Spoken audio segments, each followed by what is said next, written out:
Hello friend, आज हम बात करने वाले हैं क्वाड्रेटिक इक्वेशन जो 10th क्लास के मैथ का एक चैप्टर है। इसमें हम कुछ 4-5 चीज़ें देखेंगे क्वाड्रेटिक इक्वेशन के बारे में। सबसे पहले हम देखेंगे कि इसकी डेफिनेशन क्या होती है, फिर हम देखते हैं कि इसकी ज़रूरत क्यों पड़ी, एंड देन हम देखेंगे कि फॉर्मेशन क्या होता है क्वाड्रेटिक इक्वेशन होती है जो उसका, एंड देन फिर हम देखेंगे उसके बाद उनकी जो क्वाड्रेटिक इक्वेशन होती है उसके सॉल्यूशंस कैसे निकालते हैं। फर्स्टली हम देखेंगे कि जो एक सिंगल इक्वेशन होती है उसका सॉल्यूशन कैसे निकालते हैं, एंड सेकंड वन देखेंगे कि जो डबल इक्वेशन होती है, 2 इक्वेशन दी होती हैं हमको, उसमें एक्स एंड वाई की वैल्यू फाइंड करनी होती है, तो हम वो जो डबल इक्वेशन होती है उसका सॉल्यूशन कैसे निकालेंगे, एंड देन हम सम क्वेश्चंस करेंगे ऑन क्वाड्रेटिक इक्वेशन। तो सबसे पहले हम देखते हैं कि क्वाड्रेटिक इक्वेशन इसमें क्या होता है कि 2 टर्म होते हैं, एक कांस्टेंट है एक वेरिएबल। तो जो कांस्टेंट टर्म होते हैं वो क्या होते हैं कि ऐसे टर्म जिनकी वैल्यू कभी चेंज नहीं होती, एंड देन जो वेरिएबल्स होते हैं वो क्या होते हैं कि जिनकी वैल्यू कुछ केसेस में कुछ और होती है एंड कुछ केस में कुछ और हो जाती है, तो उनकी वैल्यू कंटिन्यूसली चेंज होती रहती है। तो हम देखते हैं कि जो कांस्टेंट टर्म क्या होते हैं वो होते हैं 1 2 3 4 5। इनका मतलब क्या होता है कि जो उनकी वैल्यू होती है वो रिमेन्स कांस्टेंट रहती है, मतलब रिमेन्स कांस्टेंट या सेम। एंड देन हम देखेंगे जो वेरिएबल्स होते हैं उनका क्या होता है कि हर केस में उनकी वैल्यू डिफरेंट देखेंगे आप। तो क्या बोलते हैं हम कि वैल्यू ऑलवेज चेंज। अब हम देखेंगे कि इसकी डेफिनेशन क्या होती है। डेफिनेशन होती है कि 2x + 3 that is equal to 0। इसमें हम देखेंगे कि कोई एक वेरिएबल होगा एंड कुछ कांस्टेंट होंगे, कुछ वेरिएबल्स होंगे, उसको बोलते हैं हम डेफिनेशन। इसका मतलब देखेंगे कि जो x है ये क्या है, वेरिएबल, एंड 3 ये क्या है, कांस्टेंट। इसमें देखेंगे जो वेरिएबल है इसकी वैल्यू मैंने आपको बताया कि हमेशा चेंज होती रहती है, एंड जो कांस्टेंट है 3 इसकी वैल्यू रिमेन सेम, मतलब ऑलवेज सेम रहती है, चाहे कोई सा भी केस ले लो। अब हम इसके बाद हम देखते हैं कि इसकी ज़रूरत क्यों पड़ी हमको। तो हम देखते हैं कि कुछ स्टूडेंट थे, मान लीजिए कि एक स्टूडेंट है वो अपने घर से मार्केट गया। मार्केट के जाने के बाद में वो क्या करता है कि वो पेन खरीदता है 2 एंड कुछ बुक्स खरीदता है 3। अब हम देखते हैं कि लेट सपोज कीजिए कि pen is equal to x and then जो बुक्स हैं books is equal to y।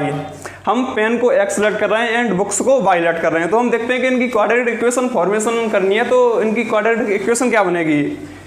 तो हमने क्या किया है कि पेन को हमने x लेट किया है एंड बुक्स हैं उनको y लेट किया है। तो पेन कितने हैं 2, मतलब 2x, and then plus books कितनी है 3, मतलब y, मतलब 3y that is equal to. अब उसने क्या किया है कि कुछ बुक्स और कुछ पेन उनका मूल्य है वो है 40 रुपये, वो दोनों चीज़ उसने 40 रुपये की खरीदी है। तो हम क्या बोल सकते हैं कि 2x मतलब 2 पेन्स प्लस 3y मतलब 3 books is equal to 40 rupees. उसने 2 पेन एंड 3 बुक्स कितने रुपए की खरीदी, 40 रुपए की। अब हम देखते हैं कि ये हो गया इसका फॉर्मेशन। नीड क्यों पड़ी कि कोई भी स्टूडेंट है वो कुछ मार्केट में जाके खरीद रहा है, उसका सिक्वेंसली फॉर्मेशन बनाने के लिए हमको इसकी ज़रूरत पड़ती है। अब हम देखते हैं कि इसका सॉल्यूशन क्या होते हैं। अब देखते हैं हमने कि ये एक आप देख रहे हैं कि ये एक सिंगल इक्वेशन हो गई, single quadratic equation 2x + 3y that is equal to 14। अब हम देखते हैं कि जो पेन था, मान लीजिए कि उसने एक पेन खरीदा था 2 रुपए का। जब उसने एक पेन 2 रुपए का खरीदा तो हम x की वैल्यू 2 पुट कर सकते हैं आराम से इस इक्वेशन में। तो हम जब हम x की वैल्यू 2 पुट करेंगे तो क्या हो जाएगा 2 × 2 + 3y that is equal to 14, मतलब x की जगह 2 पुट कर दिया सिंपल। अब हम जब x की जगह कोई बोल रहा है कि एक लड़का था वो मार्केट गया, उसने 2 पेन और 3 बुक्स खरीदी, तो हमने इसकी इक्वेशन बता दी, और उसने एक दुकानदार था उसको 40 रुपये पे किए।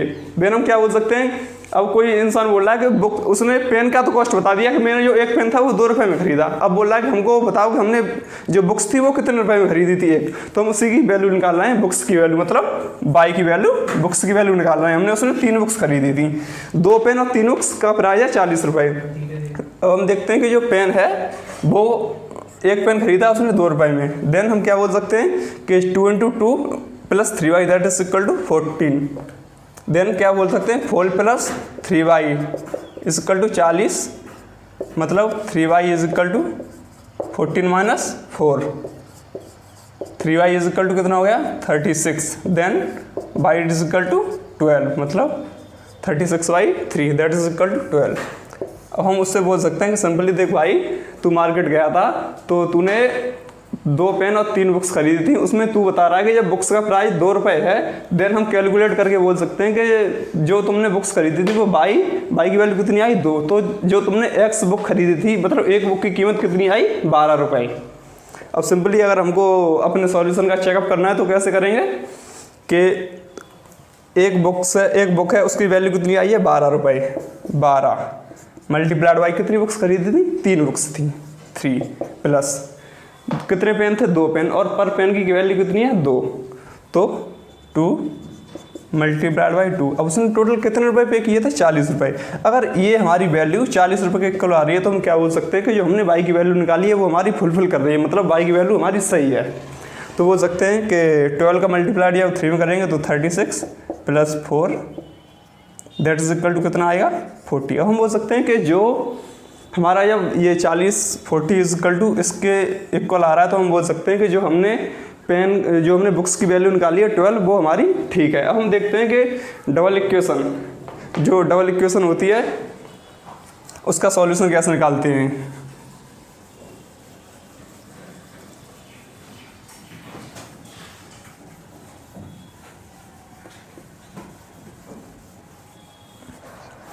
मान लीजिए कि आपको कोई 2 इक्वेशंस दी हुई हैं, 2x + 3y that is equal to 15 and then 2x + 5y that is equal to 10। अब हम देखते हैं कि हमको ये 2 इक्वेशंस दी हुई हैं, ये है first equation and this one is second equation. अब हम बोल रहे हैं, अब वो बोल रहा है कि इसमें x एंड y की वैल्यू फाइंड कीजिए।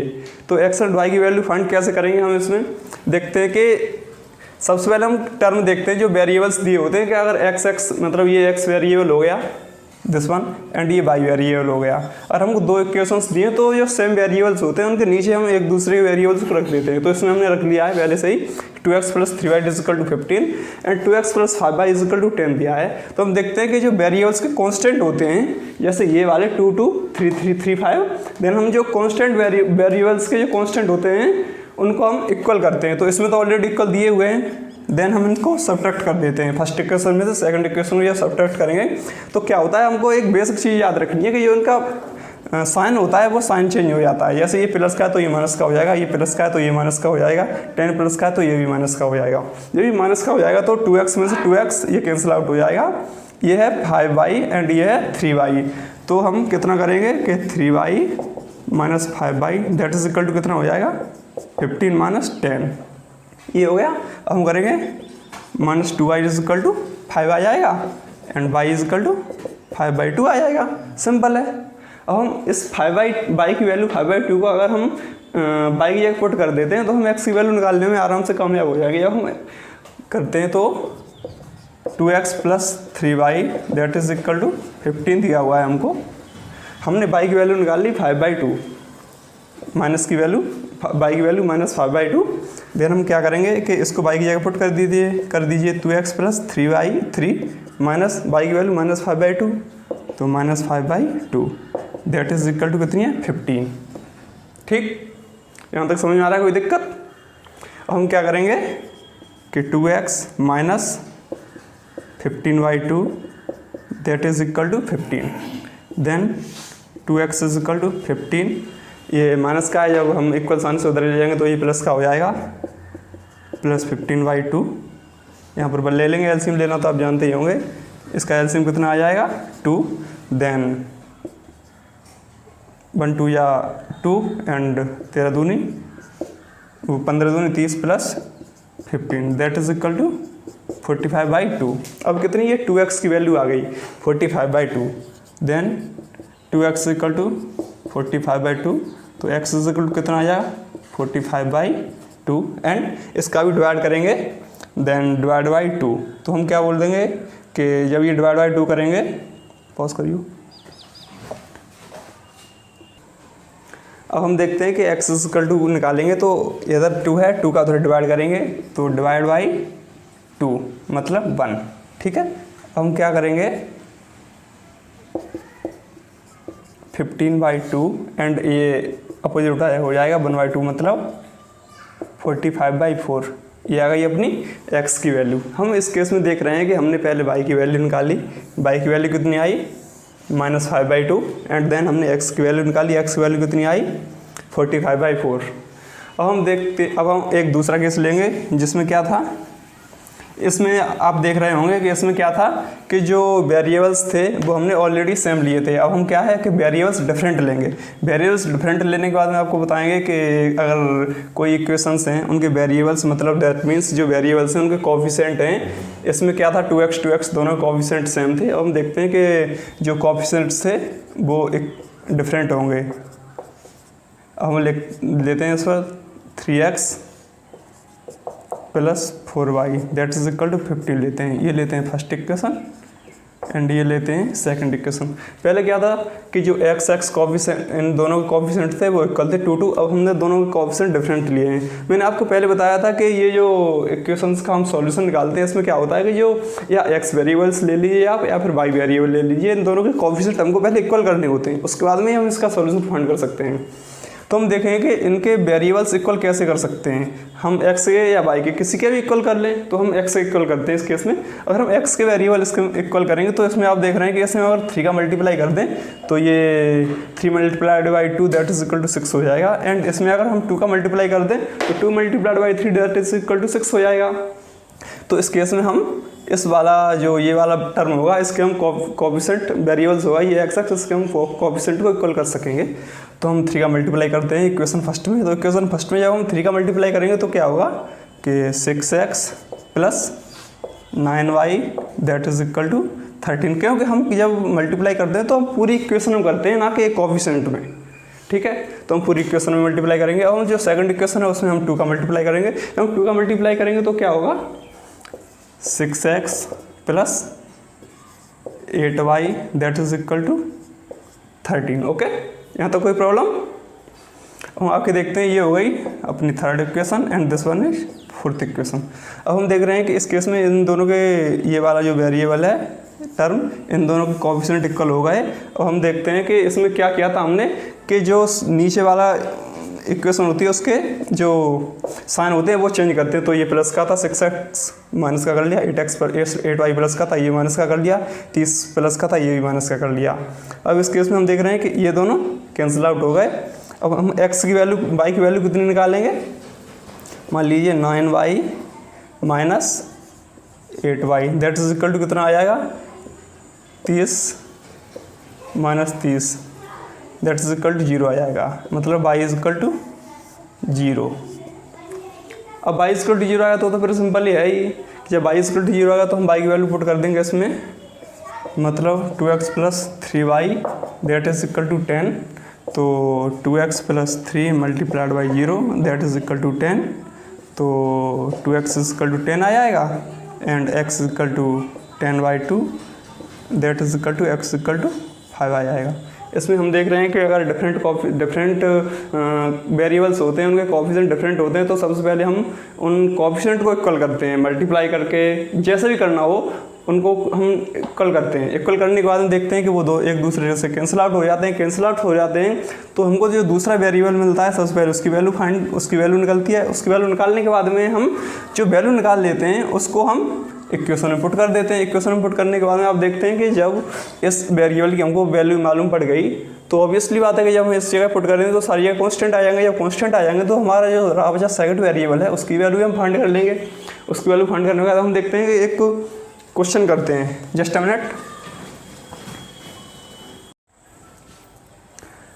अब हम देखेंगे कि क्वाड्रेटिक इक्वेशन का एक सिंपल सा क्वेश्चन लेते हैं। इसमें क्या है कि 2 पर्सन हैं वो कहीं जॉब करते हैं। उन 2 पर्सन हैं, उन दोनों की पर्सन का जो इनकम है उनका रेशियो कितना है 9:7 एंड एक्सपेंडिचर्स रेशियो कितना है, मतलब उनका जो पर महीने का खर्चा है उसका रेशियो कितना है 4:3।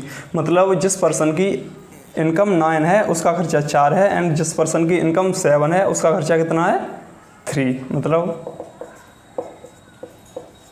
अब वो क्या कर रहा है कि सेविंग ऑफ ईच पर्सन 2000 रुपये है। मतलब एक महीने में जो ए पर्सन है उसकी सेविंग भी 2000 रुपये है पर मंथ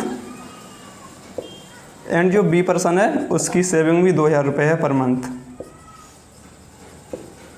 अब हम क्या कर रहे हैं, हमको उनकी इनकम फाइंड करनी है कि उनकी इनकम पर मंथ की कितनी है। तो हम देख रहे हैं जो पहला पर्सन था उसकी जो इनकम है वो कितनी है 9, एंड उसका एक्सपेंडिचर मतलब उसका खर्चा कितना है 4। तो हम उनकी इनकम है, इनकम को मान ले रहे हैं x,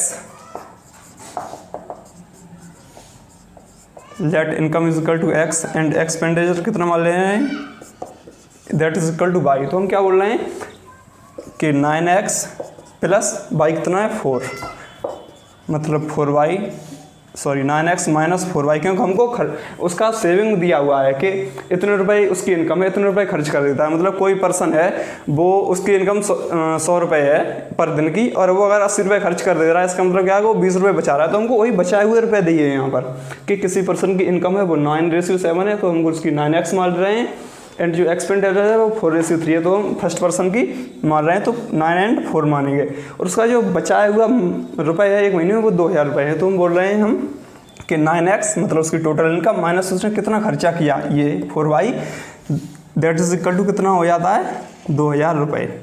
ये आ गया फर्स्ट पर्सन का, मतलब अपनी हो गई फर्स्ट इक्वेशन। ये जब ये फर्स्ट इक्वेशन हो गई हम सेकंड पर्सन का देखते हैं तो 7 और 3 है, तो हम बोल रहे हैं 7x plus 3y, 7x minus 3y that is equal to 2000।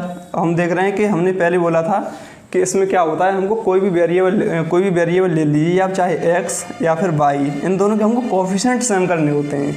तो ये 9 और 7 का थोड़ा हार्ड पड़ सकता है आपको, आप ले लें 3 और 4 का। अगर हम इसके में 3 का मल्टीप्लाई कर दें इक्वेशन फर्स्ट में, एंड इक्वेशन सेकंड में हम 4 का मल्टीप्लाई कर दें, तो 3 चौक 12 एंड 4 तिया 12, ये जो y के कोफिशिएंट होंगे ये दोनों इक्वल हो जाएंगे।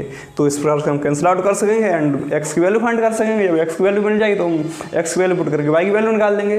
तो सिंपल है। तो देख लीजिए कि जब हम फर्स्ट इक्वेशन में 3 का मल्टीप्लाई करेंगे तो 27x minus 12y that is equal to कितना हो जाएगा, एंड 4 का मल्टीप्लाई करेंगे तो 28x minus 12y that is equal to इतना। अब हम देख रहे हैं कि जो y अपना है इसके कोफिशिएंट दोनों इक्वल आ गए, यहाँ पर भी 12 है, यहाँ पर भी 12 है, तो हम सिंपल से यहाँ पर कैंसिल आउट कर सकते हैं। मैंने आपको पहले ही बताया था कि इसमें क्या था कि जो हम ये सब्ट्रैक्ट करते हैं इसमें जो वेरिएबल जो नीचे वाली इक्वेशन होती है उसके साइन चेंज कर देते हैं। तो ये प्लस का है तो ये प्लस का हो जाएगा सिंपली, और ये माइनस का है तो ये प्लस का हो जाएगा, और ये माइनस का हो जाएगा। तो ये प्लस माइनस कैंसिल आउट हो जाएंगे। यहाँ देख रहे हैं कि ये माइनस का हो गया 28 एंड 27 प्लस का है, तो 27x minus 28x that is equal to कितना हो जाएगा 6000 माइनस 8000। अब क्या यहाँ क्या आ जाएगा, minus x is equal to कितना आ जाएगा माइनस 2000, x कैंसिल, तो x इज इक्वल टू कितना आ जाएगा 2000। हम इस इक्वेशन में देख रहे हैं कि हमको x की वैल्यू 2000 मिल गई, मतलब अगर हम x की वैल्यू यहाँ पर पुट कर दें तो हमको y की वैल्यू मिल जाएगी। x की वैल्यू पुट कर दें तो हमको y की वैल्यू मिल जाएगी। अगर हम x की वैल्यू यहाँ पर पुट करेंगे तो यहाँ पर y की वैल्यू मिलेगी। तो x की वैल्यू कितनी है 9 multiplied by 2000 minus 4 multiplied by by that is equal to कितना था 2000। अब हम देख रहे हैं 18000 minus 4y that is equal to 2000। हम देख रहे हैं minus 4y is equal to कितना हो जाएगा, ये प्लस का उधर जाएगा तो माइनस का हो जाएगा। चलो मैं करके बता देता हूँ, माइनस 18,000 माइनस 2000, तो minus 4y is equal to कितना आ जाएगा 16,000। ठीक, अब हम क्या करेंगे कि y इज इक्वल टू उसकी वैल्यू कितनी आएगी, y is equal to value आ जाएगी 4000। ठीक, अब हमको क्या निकालना था कि दोनों की इनकम निकालनी थी कि उनकी इनकम कितनी थी। तो इनकम तो इतनी थी कि 9x एंड 7x। तो हम देख रहे हैं कि फर्स्ट पर्सन की इनकम कितनी आएगी कि ए पर्सन की इनकम